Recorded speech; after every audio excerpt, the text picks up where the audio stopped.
derivatives of logarithmic functions. Okay, so let's carry on.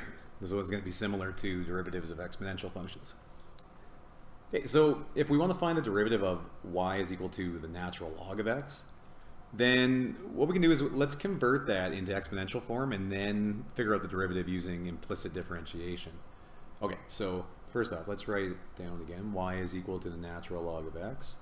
Just as a little bit of a review here, this would be the same thing as y is equal to log base e of x, right? That means the same thing, right? So if you're going to convert that into exponential form, then remember how this works. It's really saying like e to the power of y is equal to x. Okay, remember like log solve for exponents.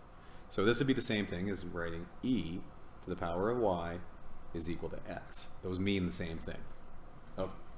So then from there, let's derive this.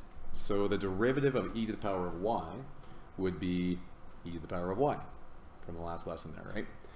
And then we have to remember to multiply by the inside, right? So we still have to multiply by y prime. And then the derivative of x is equal to 1. Okay, so then we'll just get y prime on its own. So we get y prime is equal to 1 over e to the y. E to the y. Now, that's not that helpful because I really want it in terms of x.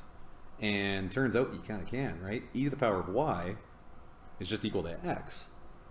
So let's just write this one more time. It's y prime is equal to just 1 over x. Well, that's not too bad. So there's our rule for the derivative of the natural log. It's just equal to 1 over x. So that's not even much worse than the last one, right? Okay, so now remember, as we're doing this again, like always, whenever we take derivatives, we just always have to take into account the chain rule.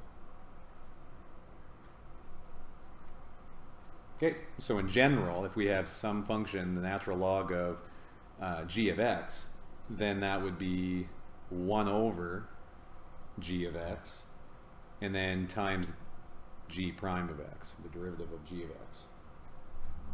So, or more simply, you can write it like this as well, g prime of x over g of x.